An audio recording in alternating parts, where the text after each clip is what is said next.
Hello प्यारे बच्चों, welcome back to our study channel. Yes, स्वागत करते हैं आप सभी का अपने यूट्यूब चैनल पर। चलिए आज हम देखने वाले हैं बायोलॉजिकल साइंस के अंतर्गत एक प्यारा सा टॉपिक, प्यारा सा चैप्टर जिसका नाम होने वाला लाइफ प्रोसेस। यस, चलिए जरा समझते हैं लाइफ प्रोसेस क्या होता है। प्यारे बच्चों, लाइफ प्रोसेस जिसका मतलब होता है जैव चक्र, ठीक है, जैव प्रक्रम। क्लियर। अब जो जैव प्रक्रम होता है, जैव चक्र होता है, ये टोटल डिपेंडेंट किस पे होता है कि आप जानते हो प्रत्येक जीवधारी बिना एनर्जी के तो उनका जीवन संभव है नहीं। तो एनर्जी लेने के लिए या यूं बोलेंगे जीवन को चलाने के लिए प्रत्येक जीवधारी के अंतर्गत कुछ प्रोसेस होती है। ठीक, तो यही प्रोसेस बच्चों कहलाता है जैव प्रक्रम। यानी जीवन को चलाने के लिए जीवों के अंतर्गत एक प्रक्रम, एक व्यवस्था, एक सिस्टम होता है जैव प्रक्रम। ठीक है प्यारे बच्चों, अगर हम बात करते हैं एनर्जी की, तो एनर्जी जो कि जीवों के अंतर्गत, बॉडी के अंतर्गत एटीपी के रूप में संचित होता है। किसके रूप में? एटीपी के रूप में। ठीक है, तो बच्चों यह एटीपी या यह ऊर्जा आता कहाँ से है, कैसे? तो भोजन से। अब प्रत्येक जीवधारी भोजन को लेने के लिए अपने बॉडी को मूव कराते हैं। ठीक, उसके बाद वह अपने बॉडी को अवशोषित योग्य बनाते हैं। दैट मीन्स जब भोजन जीवधारी लेते हैं तो उसका होता है पाचन या होता है उसका अवशोषण।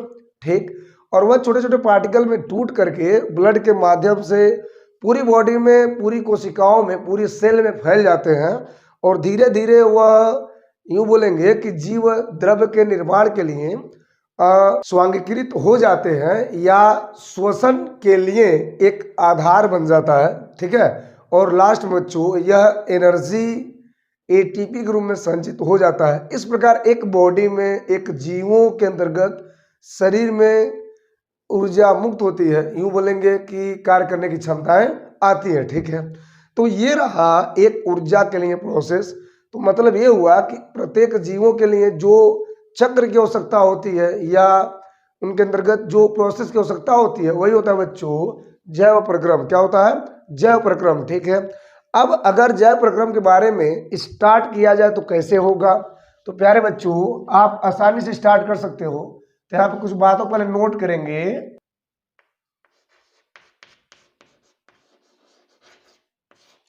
वे सभी प्रक्रम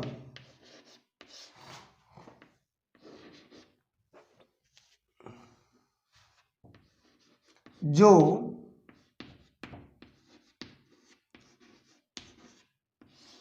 संयुक्त रूप से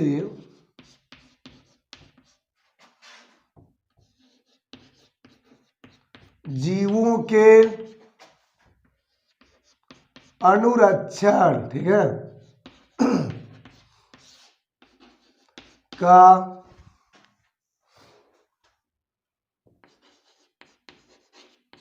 कार्य करते हैं।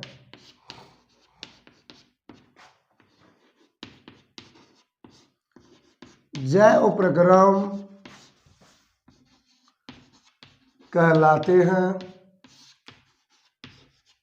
ठीक है, एक बार और, वे सभी प्रक्रम मतलब वे सभी प्रोसेस, ठीक है, जो संयुक्त रूप से जीवों के अनुरक्षण का कार्य करते हैं जैव प्रक्रम कहलाते हैं। तो ये रही इतनी बात है। ठीक है, या भी बोलेंगे परिभाषा के अंतर्गत। अब हम देखेंगे कि जैव प्रक्रम में क्या मूल मूल आवश्यक प्रक्रम होते हैं, आवश्यक प्रोसेस होते हैं। अगर वो न रहे तो जीवन संभव नहीं है। तो प्यारे बच्चों अगर हम बात करें तो जैव प्रक्रम में, ठीक है, जैव प्रक्रम में जो मेन प्रोसेस होते हैं, कुछ प्रोसेस आएंगे जीवों के अंतर्गत होने वाले प्रक्रम में, जैसे पोषण की बात होगी, बहुत ही आवश्यक है। कहते हैं ना कि पोषण सही से करो नहीं तो कुपोषण हो जाओगे, कुपोषण के शिकार हो जाओगे। यस, तो ये है पोषण। ठीक है, अच्छा उसके बाद क्या होता है? श्वसन। ठीक है, यस, श्वसन। तीसरे को हम लिख सकते हैं परिवहन या वहन। ठीक है, अच्छा चौथा क्या होता है भैया? चौथा होता उत्सर्जन। ठीक है,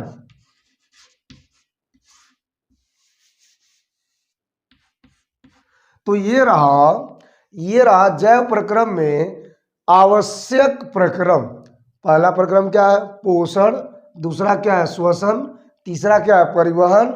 और चौथा है उत्सर्जन।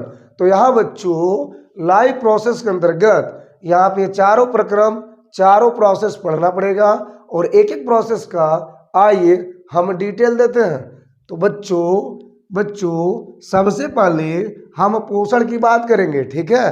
पोषण क्या होता है और इसके अंतर्गत क्या क्या आवश्यकता होती है। यस, तो हेडिंग लगा है पोषण, ठीक है। अच्छा, अब बच्चों हम समझेंगे पोषण को लेकर के, जिसे कहेंगे न्यूट्रिशन। क्या कहेंगे? न्यूट्रिशन, ठीक है। चलिए जरा समझते हैं। तो बच्चों पोषण का मतलब क्या होता है? पोषण का मतलब होता है, आप सुने होंगे, भोजन को ग्रहण करना, भोजन को ग्रहण करना,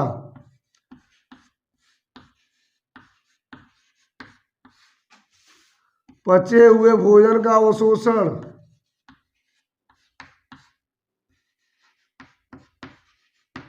पचे हुए भोजन का अवशोषण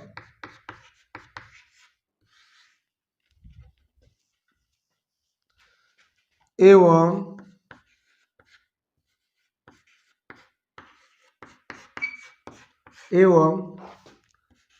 शरीर के अनुरक्षण के लिए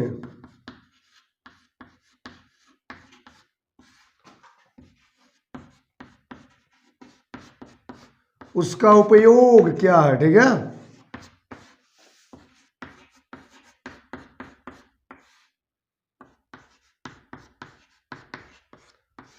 पोषण कहलाता है।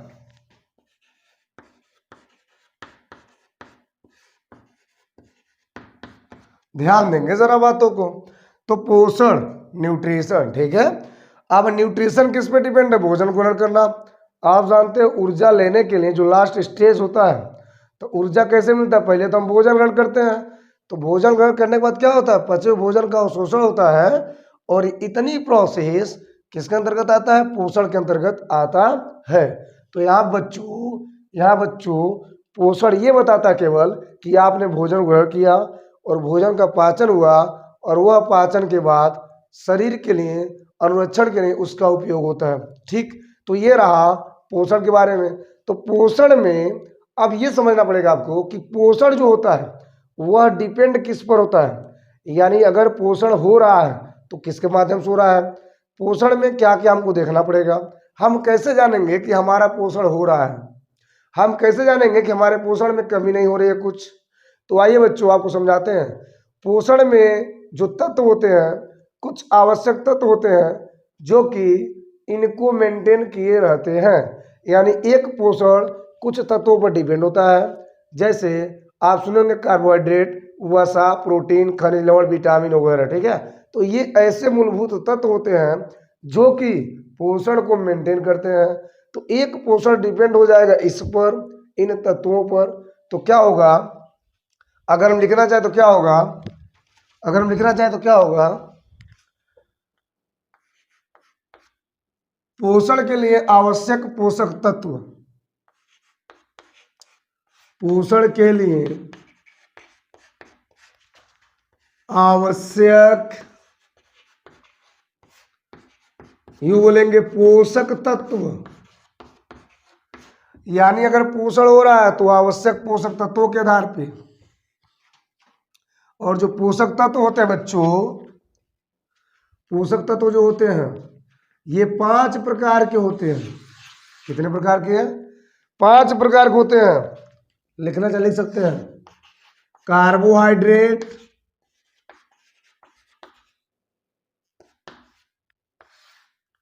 दूसरी बात है वसा, तीसरी बात है प्रोटीन, ठीक है। चौथी बात है विटामिन। अच्छा, इसके बाद क्या लिख सकते हैं? खनिज लवण। ये रही बात है। इसमें जल भी आ सकता है, ठीक है। तो लिख सकते हैं जल तथा खनिज लवण।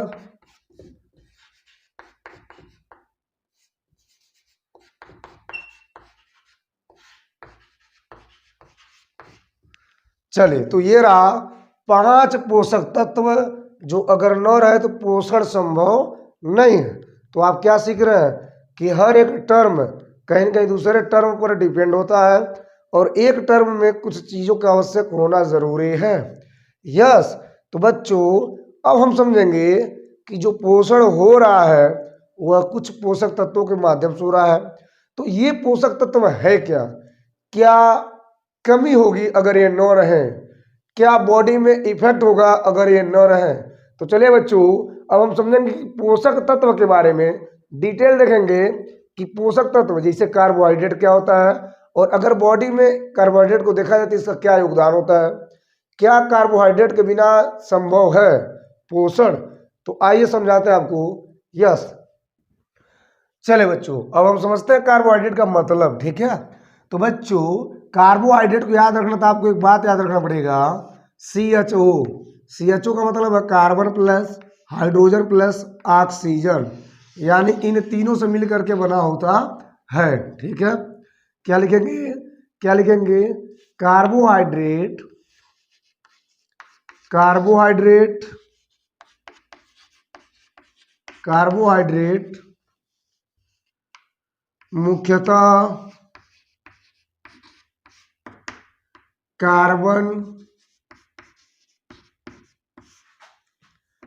कार्बन हाइड्रोजन, कार्बन हाइड्रोजन तथा ऑक्सीजन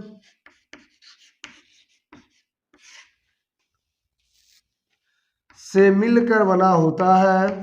ठीक है,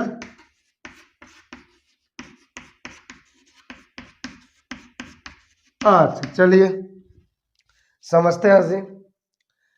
कार्बोहाइड्रेट मुख्यतः कार्बन हाइड्रोजन और ऑक्सीजन से मिलकर के बना होता है। इसके अलावा अगर देखा जाए तो यह मुख्यतः पौधों द्वारा उत्पन्न होता है। किसके द्वारा? यह मुख्यतः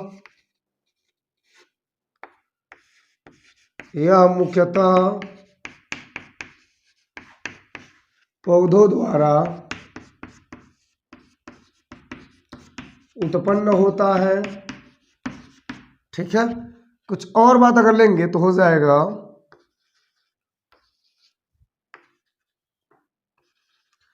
कार्बोहाइड्रेट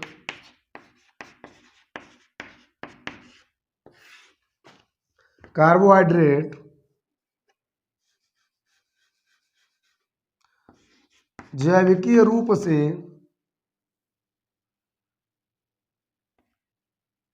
या यूं बोलेंगे जैविक कार्यों के लिए कोशिकीय ईंधन, ठीक है, कोशिकीय ईंधन के रूप में प्रयोग किए जाते हैं।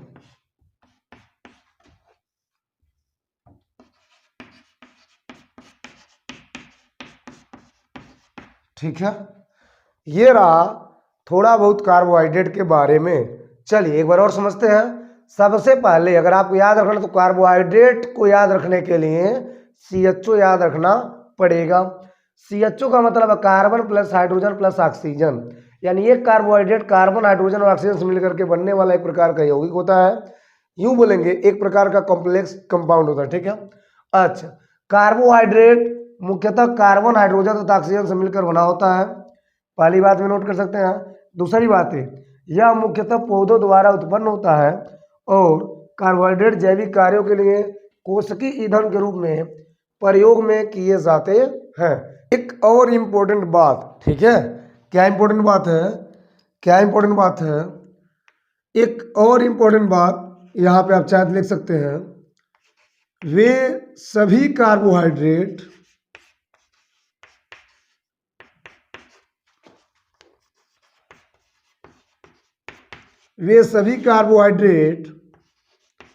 जो स्वाद में मीठे होते हैं उन्हें शर्करा या सेकेराइड बोलते हैं। क्या बोलते हैं? सेकेराइड्स बोलते हैं।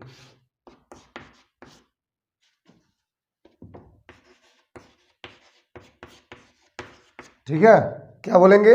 वे सभी कार्बोहाइड्रेट जो स्वाद में मीठे होते हैं शर्करा या सेकेराइड कहलाते हैं। तो बच्चों ये रहा थोड़ी मोड़ी बातें कार्बोहाइड्रेट को लेकर के। ठीक है, तो चलिए बच्चों अब यहीं पे हम थोड़ी मोड़ी बातें करते हैं कार्बोहाइड्रेट में दो टाइप को लेकर के। ठीक है, कैसे जरा देखें। क्या लिखेंगे? सबसे पहले कार्बोहाइड्रेट। अच्छा, कार्बोहाइड्रेट में दो टाइप। पहला हो जाएगा सरल कार्बोहाइड्रेट, ठीक। दूसरा हो जाएगा जटिल कार्बोहाइड्रेट। तो बच्चों अगर ध्यान से देखा जाए तो सरल का मतलब क्या होता है? जो आसानी से ऊर्जा दे दे। ठीक है, जिसमें आ सकता है ग्लूकोज, नाम तो सुना होगा आपने। यस, क्या आएगा? ग्लूकोज। ठीक है, फ्रक्टोज। ठीक है, इसके अलावा लैक्टोज,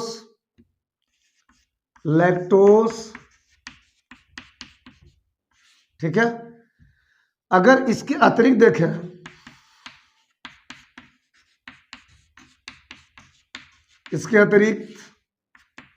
तो यूं बोलेंगे गन्ना, खजूर, चुकंदर,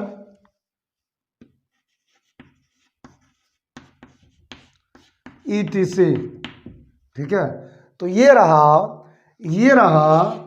टोटल है सरल। ठीक है, जो आसानी से ऊर्जा देता है। ठीक है, जटिल में अगर देखा जाए बच्चों तो वह पाया जाता है मंड के रूप में, आलू में, चावल में, ठीक है, मक्का में, इसके अलावा अरबी तथा साबूदाना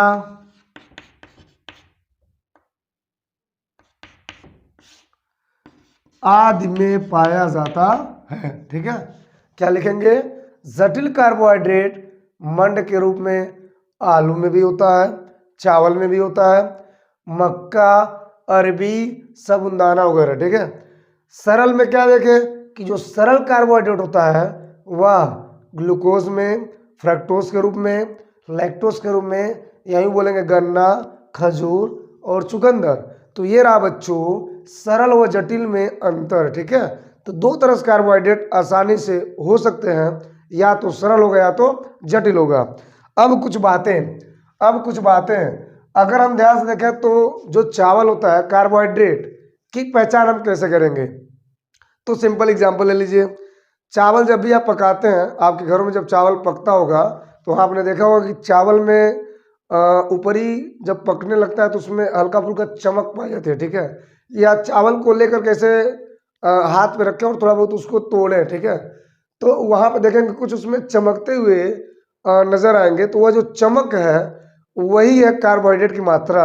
इसके अलावा अगर बच्चों आलू देखें, आलू नाम सुने होंगे, डेली लाइफ में सबसे अधिक यूज किया जाता है सब्जियों में। ठीक है, तो आलू को अगर आप तोड़ते हैं पके हुए आलू को, तो वहां से आपको कुछ चमकते हुए पार्टिकल नजर आएंगे, तो वही जो चमक रहे हैं वही है कार्बोहाइड्रेट की मात्रा। ठीक है, अब एक चावल को ध्यान से लिया जाए तो अगर हम केवल एक चावल की बात करें तो प्रति 100 ग्राम चावल अगर आप लेते हो, प्रति 100 ग्राम चावल में लगभग बच्चों 23 ग्राम, कितना ग्राम? 23 ग्राम कार्बोहाइड्रेट मिलेगा। इतनी बात याद रखिएगा, लगभग प्रति 100 ग्राम चावल में 23 ग्राम आपको कार्बोहाइड्रेट देखने को मिलेगा। ठीक है, यानी हर 100 ग्राम के अंतर्गत 23 ग्राम कार्बोहाइड्रेट छिपा होता है। ठीक है, तो ये रहा कार्बोहाइड्रेट के बारे में। चलिए अब इसमें एक और इम्पोर्टेंट बात छूट रही है कि अगर कार्बोहाइड्रेट की कमी हो जाए तो व्यक्ति को क्या फील होगा।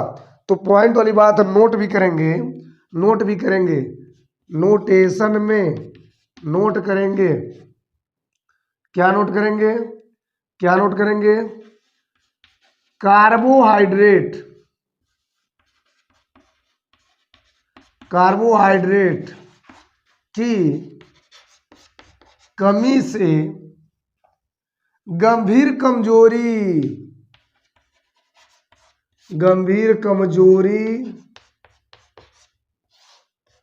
व सुस्ती आ जाती है। ठीक है, कार्बोहाइड्रेट की कमी से गंभीर कमजोरी व सुस्ती आ जाती है। ठीक है, अब एक बात और अगर आप नोट करना चाहते हैं तो वह क्या होगा कि कार्बोहाइड्रेट को पचाता कौन है, कार्बोहाइड्रेट को पचाता कौन है। ठीक है, तो यहां लिखेंगे लार में उपस्थित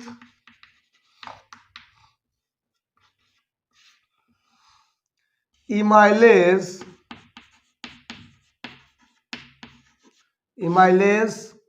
या यू बोलेंगे टाइलिन एंजाइम। इमाइलेज या यू बोलेंगे टाइलिन एंजाइम, ये क्या करते हैं, ये कार्बोहाइड्रेट का पाचन करते हैं, यानी कार्बोहाइड्रेट का पाचन।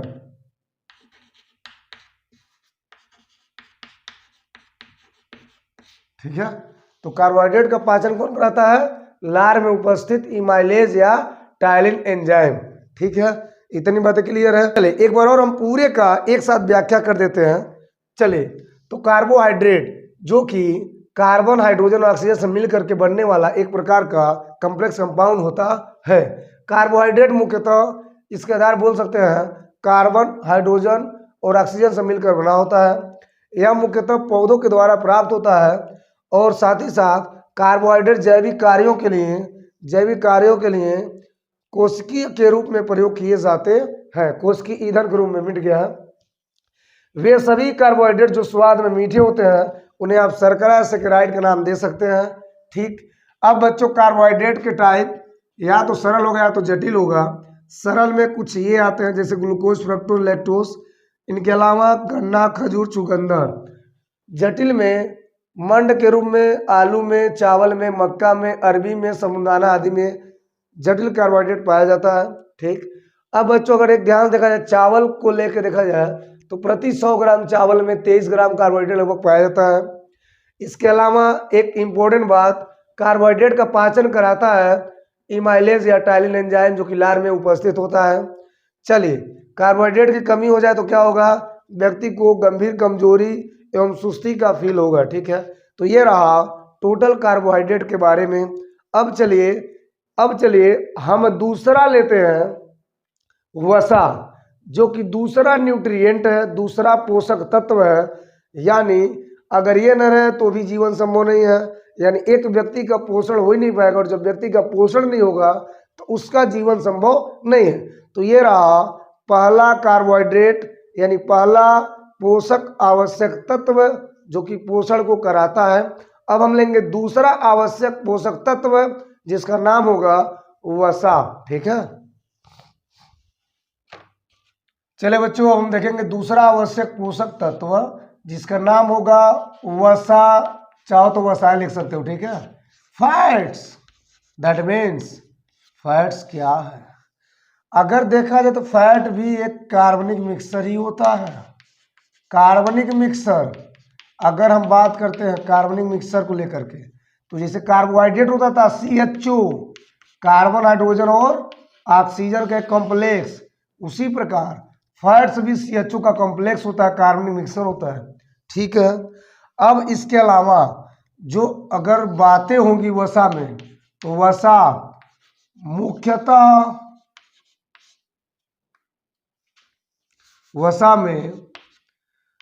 मुख्यतः या प्रायः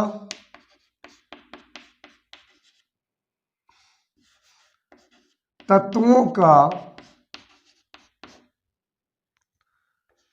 ग्रुप होता है। क्या होता है, ग्रुप होता है जिन्हें लिपिड का नाम देते हैं, जिन्हें लिपिड्स कहते हैं। क्या कहते हैं, जिन्हें लिपिड्स कहते हैं, लिपिड्स कहा जाता है। ठीक है, एक और विशेषता है बच्चों वसा की, वसा चाहे तरल अवस्था में लीजिए या जटिल या यूं बोलेंगे ठोस, तरल और ठोस दोनों अवस्थाओं में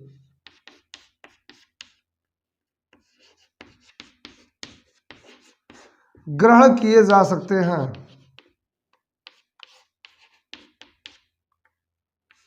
ग्रहण किए जा सकते हैं। ठीक है, इतनी बातें क्लियर हैं, इतनी बातें क्लियर हैं, वसा को लेकर के इतनी बातें क्लियर है। तो ये रहा प्यारे बच्चों, ये रहा प्यारे बच्चों वसा। ठीक है, अब हम देखेंगे कि अगर वसा है, अगर वसा है तो कितने तरह से है। तो बच्चों वसा में दो तरह से वसा होगा, वसा में दो तरह से वसा होगा। एक होगा सेचुरेटेड, क्या होगा, सेचुरेटेड, जिसका मतलब होता है संतृप्त, संतृप्त वसा, सेचुरेटेड फैट। दूसरा हो जाएगा बच्चों अनसेचुरेटेड, क्या हो जाएगा, अनसेचुरेटेड फैट, यानी कि असंतृप्त वसा। ठीक, जरा समझते हैं। इसमें मुख्यतः देखा जाए तो एक शब्द आता है कोलेस्ट्रॉल। तो सेचुरेटेड फैट्स में कोलेस्ट्रॉल की मात्रा बढ़ती है। किसकी मात्रा, कोलेस्ट्रॉल की मात्रा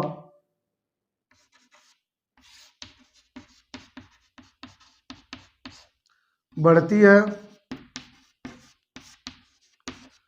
इसमें कोलेस्ट्रॉल की मात्रा, ब्लड में कोलेस्ट्रॉल की मात्रा नियंत्रित होती है।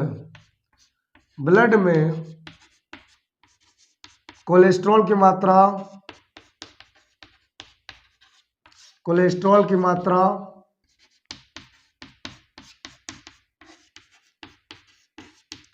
नियंत्रित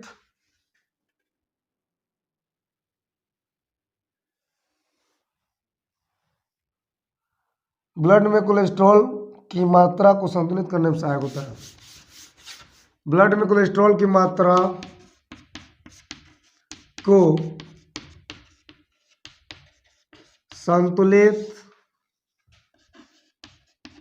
करने में सहायक होता है। ठीक है, तो इतनी बातें। ठीक है, अब ये कोलेस्ट्रॉल क्या होता है, कोलेस्ट्रॉल क्या होता है जरा इसको समझें।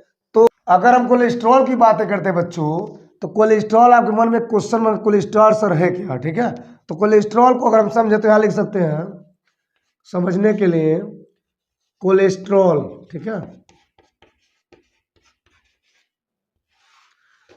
कोलेस्ट्रॉल होता है क्या, यह वसा या मोम जैसा, वसा या मोम जैसा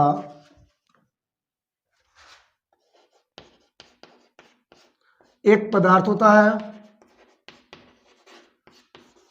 वसा या मोम जैसा एक पदार्थ होता है जो कि शरीर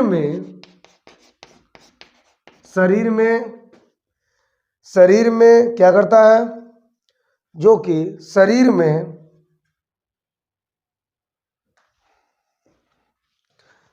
शरीर में क्या करता है, कोशिका झिल्ली। ठीक है, कुछ हार्मोन का भी निर्माण करता है। ठीक है, कुछ हार्मोन, इसके अलावा बोलेंगे विटामिन डी का निर्माण करता है। इतनी बातें हैं भैया कोलेस्ट्रॉल में। ठीक है, तो ये रहा कोलेस्ट्रॉल के बारे में।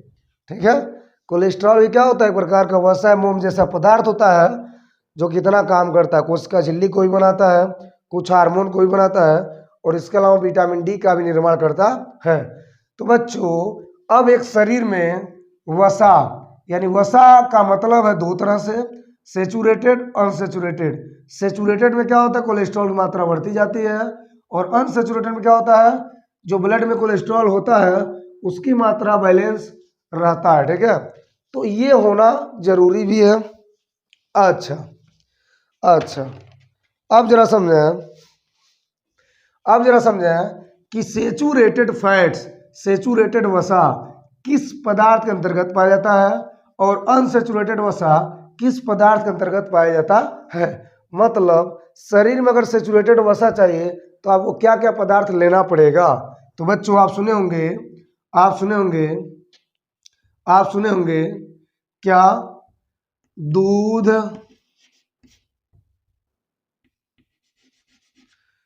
मलाई, दूध, मलाई, मक्खन, मक्खन, ठीक है, पनीर, पनीर ईटीसी आदि में, यही बोलेंगे। इसके अलावा, इसके अतिरिक्त अगर आपको वसा देखना है सेचुरेटेड, इसके अतिरिक्त वनस्पति तेलों, ठीक है, वनस्पति तेलों जिसमें आप ले सकते हो नारियल, ताड़, खजूर आदि में प्रचुर मात्रा में उपस्थित होता है। ठीक है, इतनी बात है। क्लियर है, क्लियर है, बोले क्लियर है। तो क्या होता है, सेचुरेटेड जो होता है दूध, मलाई, मक्खन, पनीर, यही बोलेंगे कुछ वनस्पति तेल है जैसे नारियल, ताड़, खजूर, इन सारे में, इन सारे पदार्थों में सेचुरेटेड फैट पाया जाता है। ठीक है, तो प्यारे बच्चों ये रहा सेचुरेटेड का मतलब। अब हम देखेंगे अनसेचुरेटेड, जिसमें कोलेस्ट्रॉल की मात्रा, पहली बात जो अनसेचुरेटेड फैट्स होता है इसमें अधिक मात्रा में कैलोरी पाई जाती है। क्या लिखेंगे, इसमें अधिक मात्रा में, अधिक मात्रा में कैलोरी पाई जाती है, कैलोरी पाई जाती है। ठीक है, इसका सेवन यानी कि इसका ग्रहण कंट्रोल से करना चाहिए, कंट्रोल से होना चाहिए, यानी अगर अधिक हो जाएगा तो दिक्कत हो जाएगा। ठीक है, अच्छा क्या दिक्कत होगा बताते हैं अभी। कंट्रोल से करना चाहिए। अब अगर इसकी प्रचुरता देखा जाए बच्चों तो लगभग अधिकतम पदार्थों में यह अनसेचुरेटेड पाया जाता है। अगर कुछ हम वनस्पति तेलों को छोड़ दें, ठीक है, जैसे इसमें लिखे है ना कि वनस्पति तेल नारियल, ताड़ और खजूर, अगर इनको छोड़ दें तो जो भी बचेगा पदार्थ इन सारे पदार्थों के अंतर्गत पाया जाता है अनसेचुरेटेड फैट। ठीक है, तो लिखेंगे, लिखेंगे, लिखेंगे, लिखेंगे लिखेंगे, लिखेंगे यह वनस्पति तेलों,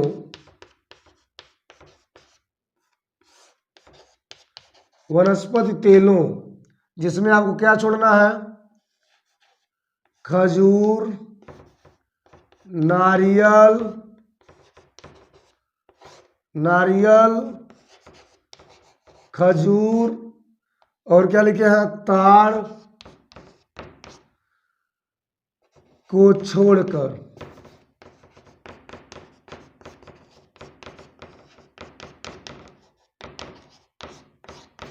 ध्यान देंगे यह वनस्पति तेलों में पाया जाता है नारियल, खजूर, ताड़ आदि को छोड़कर। वनस्पति तेल में क्या लिख सकते हैं, मूंगफली में पाया जाएगा, मूंगफली। ठीक है, इसके अलावा क्या लिखेंगे, इसके अलावा क्या लिखेंगे, सरसों, सरसों का तेल, नाम सुने होंगे, सरसों का तेल। इसके अलावा क्या लिखेंगे, जैतून का तेल, जैतून का तेल, ठीक है, ETC। तो ये रहा प्यारे बच्चों, ये रहा प्यारे बच्चों अनसैचुरेटेड फैट को लेकर के, ठीक है। चलिए क्लियर है, अच्छा यहाँ तक क्लियर है। एक और बात जो छूट रहा है, एक और बात जो छूट रहा है, एक और बात जो छूट रहा है, वह क्या है, वह क्या है। तो प्यारे बच्चों अगर सैचुरेटेड की मात्रा अधिक हो गई, नोट में लिखेंगे चाहे तो आप लिख सकते हैं, एक और बात नोट में आप लिख सकते हैं, सैचुरेटेड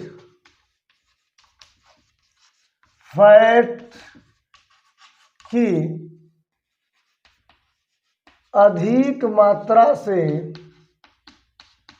अधिक मात्रा से, अधिकता से, कहते हैं ना कि व्यक्ति को दिल का दौरा पड़ गया, क्या पड़ गया, दिल का दौरा। तो दिल का दौरा आता है सैचुरेटेड फैट से आता है, ठीक है। आज अधिक मात्रा से व्यक्ति को, व्यक्ति को, व्यक्ति को हृदय रोग, हृदय रोग यानी कि दिल का दौरा, क्या लिखेंगे, दिल का दौरा, हृदय रोग हो जाता है। इसलिए हमें सब कुछ कंट्रोल में करना चाहिए, ठीक है। तो प्यारे बच्चों ये रहा फैट के बारे में, ये रहा वसा के बारे में, ठीक है। तो चलिए क्लियर है, अच्छा बोलिए क्लियर है। अब हम देखेंगे तीसरा आवश्यक पोषक तत्व जिसका नाम होगा प्रोटीन। क्या नाम होगा, प्रोटीन। तो चलिए देखते हैं प्रोटीन क्या होता है, ठीक है। यहाँ तक नोट करें, स्क्रीनशॉट लें, आगे बढ़ें। चले बच्चों अब हम समझते हैं कि आखिर ये प्रोटीन होता क्या है, ठीक है। तो प्रोटीन बच्चों एक प्रकार का विशेष पदार्थ होता है, और ऐसा पदार्थ जो कि शरीर में जीव द्रव्य को बनाता है, ठीक। इसके अलावा अगर आप देखेंगे तो शरीर में जितने एंजाइम होते हैं, एंजाइमों को बनाने वाला एक प्रोटीन ही होता है, और जो भी टूट फूट होता है बॉडी के अंतर्गत उनका मरम्मत करने वाला भी एक प्रोटीन ही होता है। इसके अलावा अगर हम इनका गठन देखते हैं तो बच्चों प्रोटीन का गठन जैसे कार्बोहाइड्रेट का गठन हुआ था CHO यानी कार्बन हाइड्रोजन और ऑक्सीजन के माध्यम से, वसा का गठन हुआ था कार्बन हाइड्रोजन और ऑक्सीजन के माध्यम से, ठीक इसी प्रकार जो प्रोटीन होते हैं उनका गठन होता है, उनका गठन होता है वाट carbon hydrogen oxygen and nitrogen के माध्यम से। कुछ प्रोटीन की मात्रा सल्फर एंड फास्फोरस में भी पाए जाते हैं। तो बच्चों आइए आपको समझाते हैं और लिखवाते भी हैं कि प्रोटीन क्या है, ठीक है। तो बच्चों अगर आप जो बातें हम बोले अगर हम नोट करना चाहें तो ऐसे नोट करेंगे, नोट करेंगे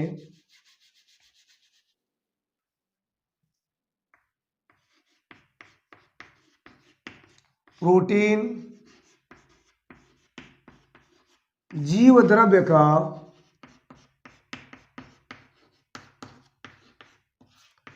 निर्माण करने वाला एक विशेष पदार्थ होता है, ठीक है, विशेष पदार्थ होता है, ठीक है।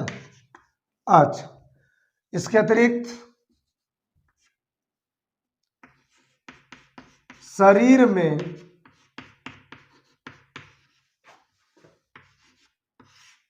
एंजाइमों को प्रोटीन ही निर्मित करता है,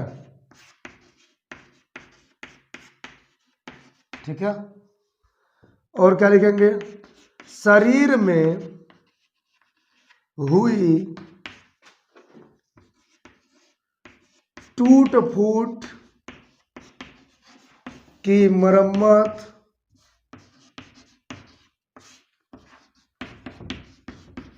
प्रोटीन के द्वारा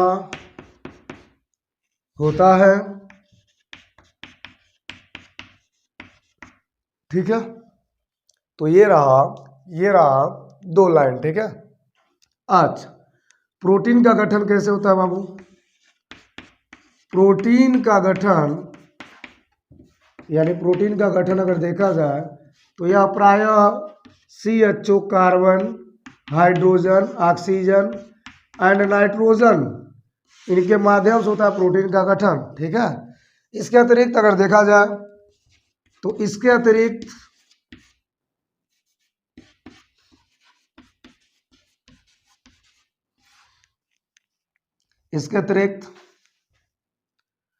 प्रोटीन की कुछ मात्रा प्रोटीन की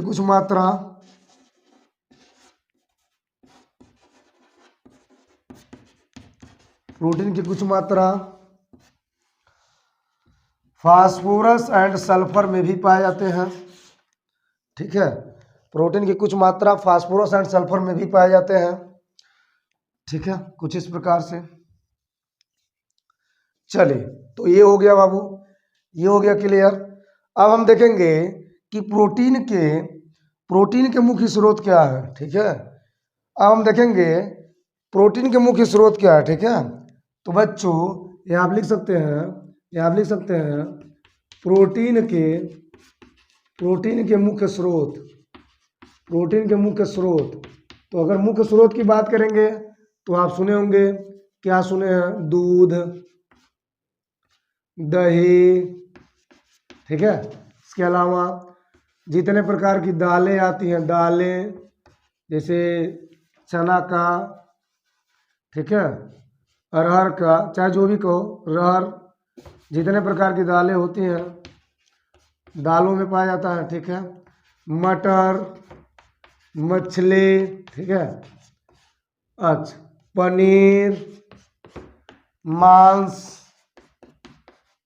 कितना लिखेंगे? मूंगफली, etc। ये रहा प्रोटीन के लगभग मुख्य स्रोत। इसके अलावा और भी पदार्थों में प्रोटीन की मात्रा पाई जाती है, लेकिन यहाँ पे लगभग ये अगर आप स्रोत का यूज करते हो तो आपको प्रोटीन मिलेगा, ठीक है। बहुत सारे बच्चे दाल नहीं खाते हैं, तो मैं बता दूं उनको दाल खाना पड़ेगा। क्यों? क्योंकि दाल में क्या पाया जाता है? प्रोटीन। और एक प्रोटीन शरीर में वृद्धि में सहायक होता है, तो वृद्धि में सहायक का मतलब है आपको प्रोटीन लेना पड़ेगा, ठीक है। तो बच्चों अगर इसके अलावा प्रोटीन में देखें तो अगर ये न रहे तो क्या होगा? दैट मीन्स प्रोटीन की कमी से क्या क्या हो सकता है, यानी प्रोटीन हमें क्यों लेनी चाहिए। तो लिखेंगे प्रोटीन की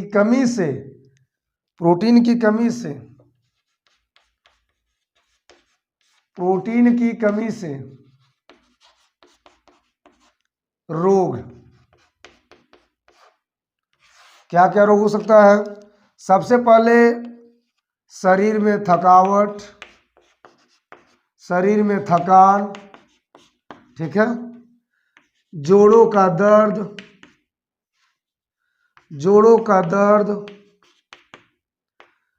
ठीक है, जोड़ों का दर्द,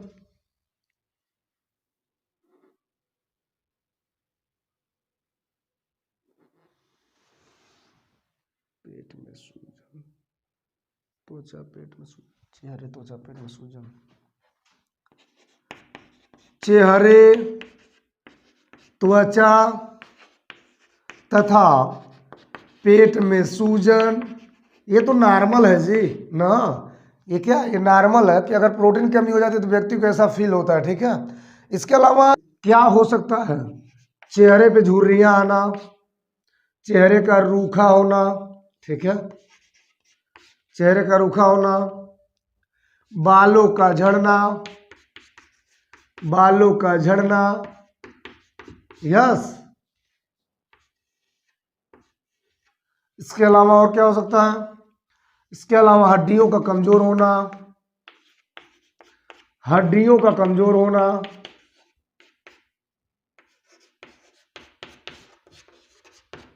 तो ये रही इतनी बात है, ठीक है। जो नॉर्मल में आप देख सकते हो कि प्रोटीन अगर न ले तो क्या हो सकता है, ठीक है।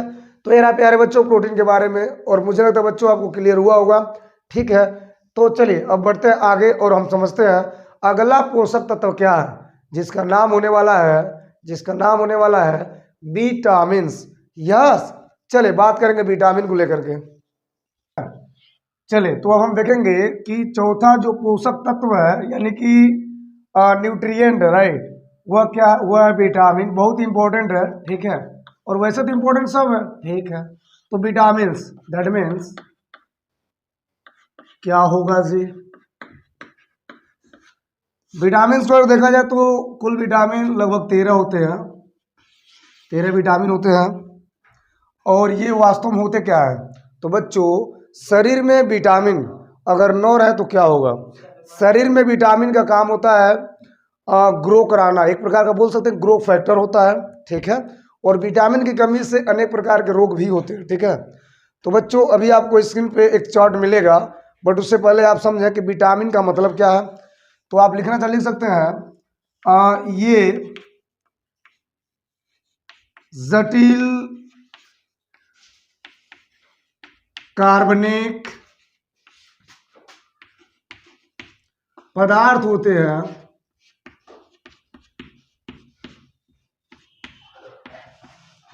जो कि शरीर को प्रतिरक्षा, ठीक है, प्रतिरक्षा प्रदान करते हैं, प्रतिरक्षा प्रदान करते हैं, ठीक है। क्या होते हैं, ये जटिल कार्बनिक पदार्थ होते हैं जो कि शरीर को प्रतिरक्षा प्रदान करते हैं, ठीक है। इन्हें एक तरह से बच्चों बोला जाता है ग्रोथ फैक्टर, इन्हें ग्रोथ फैक्टर यानी यूं बोलेंगे वृद्धि कारक, ठीक है, ग्रोथ फैक्टर भी कहा जाता है।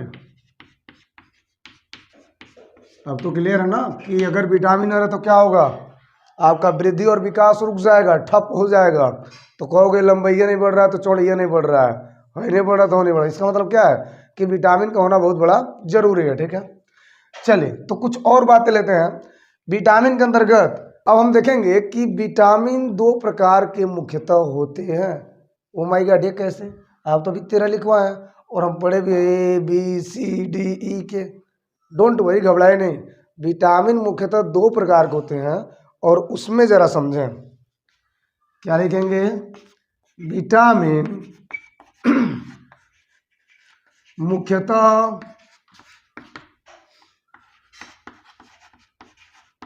2 प्रकार के होते हैं। पहला होता है जल में घुलनशील, ठीक है। दूसरा होता है बच्चों वसा में घुलनशील, किसमें, वसा में घुलनशील, ठीक है। अच्छा, तो जल में घुलनशील क्या, तो जल में घुलनशील क्या होता है, जल में होता है B और C, ठीक है। 2 विटामिन जल में घुलनशील होते हैं, B होता है, एक क्या होता है, C होता है, ठीक है। तो वसा में घुलनशील क्या होगा, जो बचेगा A हो गया जी, इसके अलावा D हो गया, इसके अलावा E हो गया, इसके अलावा K हो गया, ठीक है। तो ये रहा कुछ विटामिनों के बारे में जो कि मुख्यतः 2 भागों में बट गए हैं, 2 पार्ट में डिवाइड हो गए हैं। कुछ जल में घुलेंगे तो कुछ वसा में घुलेंगे, ठीक है। तो हमेशा याद रखिएगा जल में केवल 2 विटामिन घुलते हैं जिसका नाम होगा B और C। अब इसमें एक इंपॉर्टेंट बात होने जा रही है आपके बीच में, क्या होने जा रही है, चलिए अब हम देखेंगे प्यारा सा इंपॉर्टेंट बात कि अगर कोई पूछे कि सबसे ज्यादा महत्वपूर्ण विटामिन कौन है, ठीक है, सबसे ज्यादा महत्वपूर्ण विटामिन कौन है, तो प्यारे बच्चों उसका नाम है विटामिन C। क्या नाम है, विटामिन C। विटामिन C एक ऐसा विटामिन है जो कि इम्यूनिटी शक्ति को बढ़ाता है। क्या बढ़ाता है, शरीर में, बॉडी में इम्यूनिटी पावर को, इम्यूनिटी शक्ति को बढ़ाता है और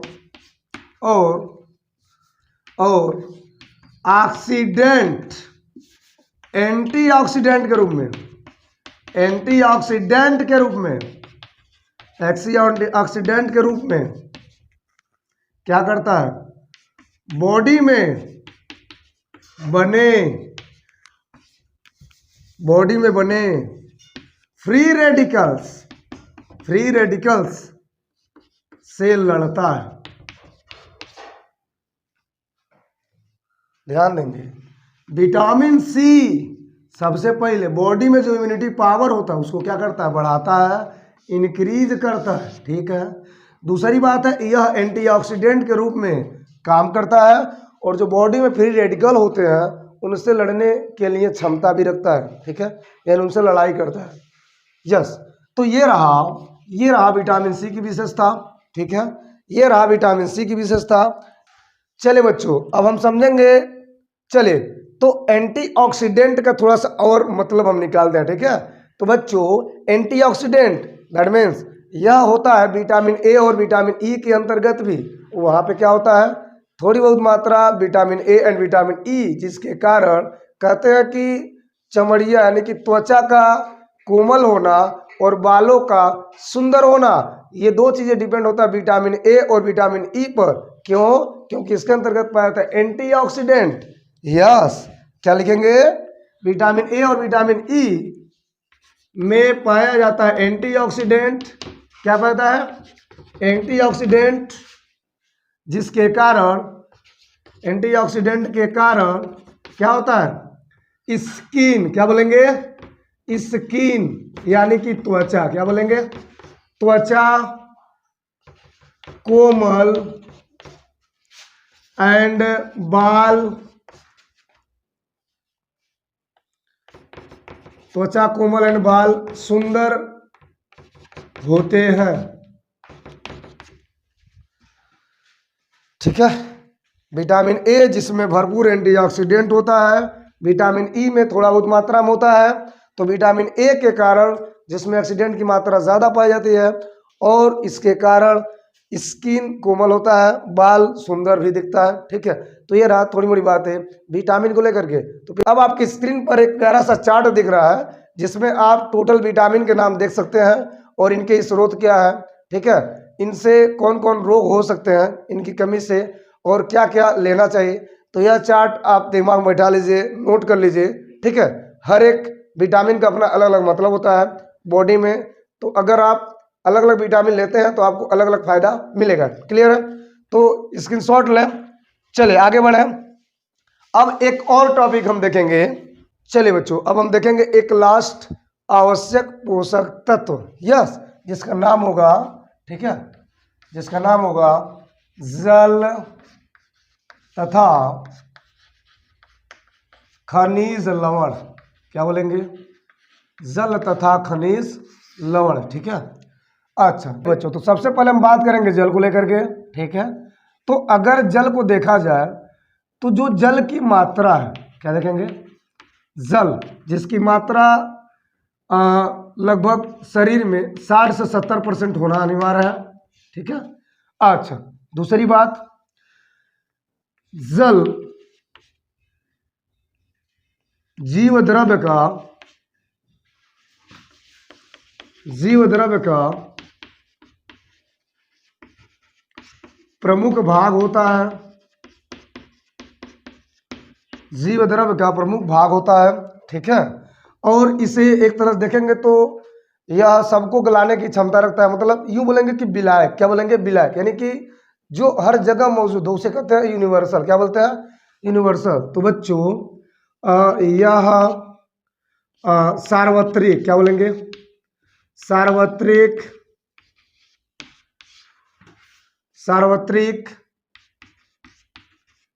विलायक होता है, जो कि प्रत्येक जगह मौजूद होता है या मौजूद रहता है। ठीक है, अच्छा ये रही इतनी बातें। सबसे पहली बात है जल की मात्रा 60 से 70%। जल जीव द्रव्य का प्रमुख भाग होता है, सार्वत्रिक विलायक माना जाता है। कुछ और बातें अगर ध्यान से देखा जाए तो जो जल की मात्रा है वह तो लगभग पूरी बॉडी में हो गई, यानी कि पूरी शरीर में, ठीक है, बॉडी में। अब जो जल की मात्रा बॉडी के अंतर्गत मस्तिष्क है, हार्ट है एंड ब्लड है, ठीक।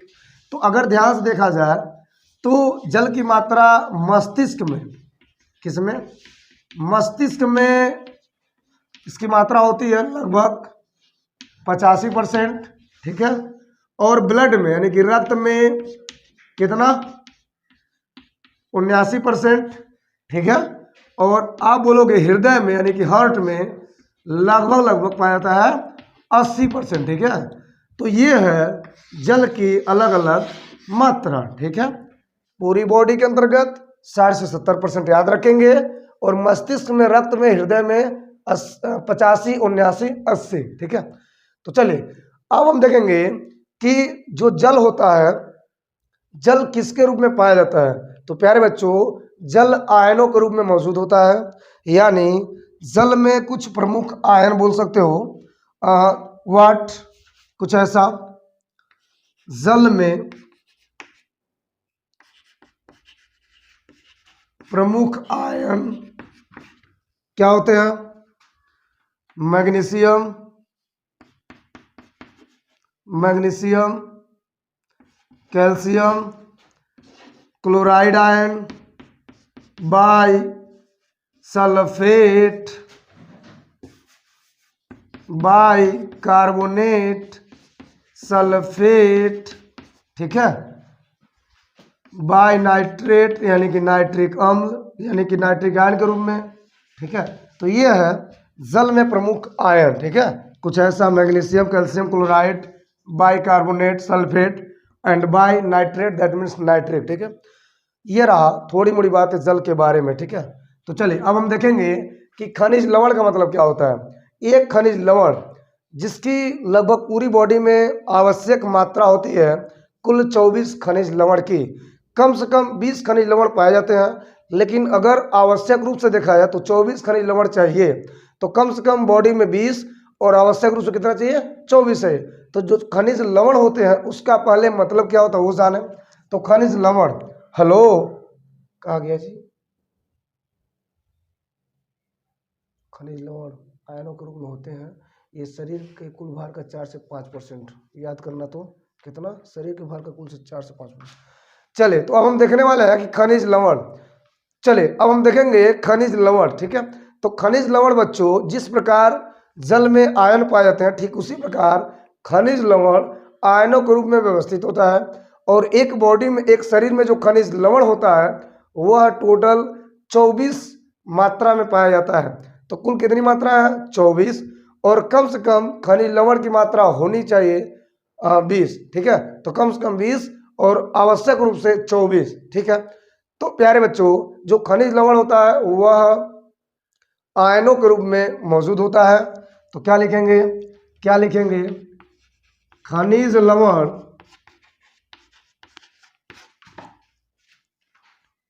खनिज लवण आयनों के रूप में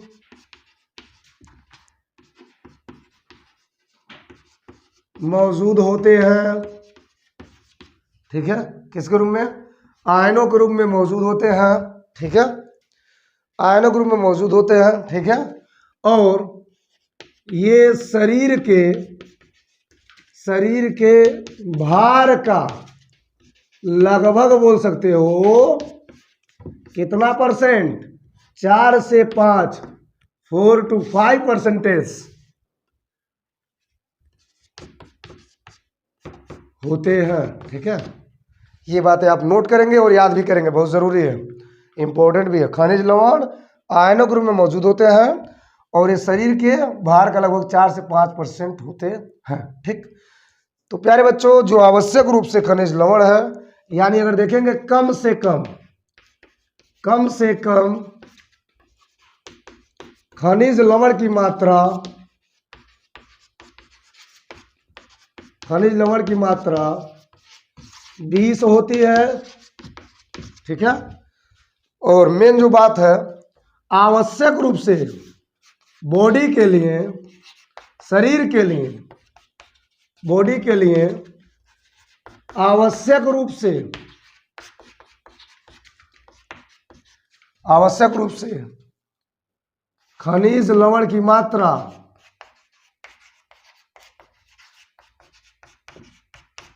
24 होना चाहिए।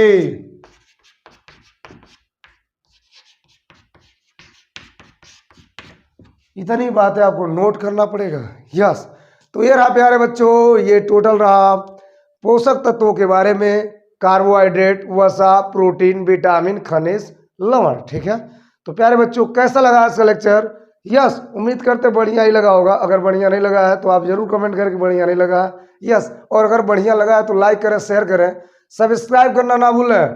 दूसरी बात, बेल आइकन को क्लिक करें ताकि आपको डेली नोटिफिकेशन मिलता रहे प्यारा प्यारा लेक्चर के साथ। यस, लाते रहेंगे आपके बीच में अलग अलग अंदाज में, अलग अलग लेक्चर के साथ। यस, तो बच्चों आने वाले लेक्चर में, यानी सेकंड लेक्चर के बाद हम बात करेंगे, सेकंड लेक्चर के अंतर्गत लाइफ प्रोसेस का सेकंड लेक्चर के अंतर्गत हम बात करने वाले हैं just type of the nutrition, पोषण के प्रकार। और साथ ही साथ देखेंगे कि जो पोषण के प्रकार होते हैं, दैट मीन्स स्वपोषी, परपोषी, यानी इसका मतलब क्या होता है, और कैसे कैसे एक जंतु पोषण करते हैं, किस किस कैटेगरी में कौन कौन जंतु आते हैं, उनका हम देखेंगे डिटेल। तो तब तक के लिए आप वेट करें, इंतजार करें, क्योंकि इंतजार का फल मीठा होता है। और लेते हैं आपसे ब्रेक किसी के साथ। यस, तब तक के लिए टाटा बाय बाय। यस।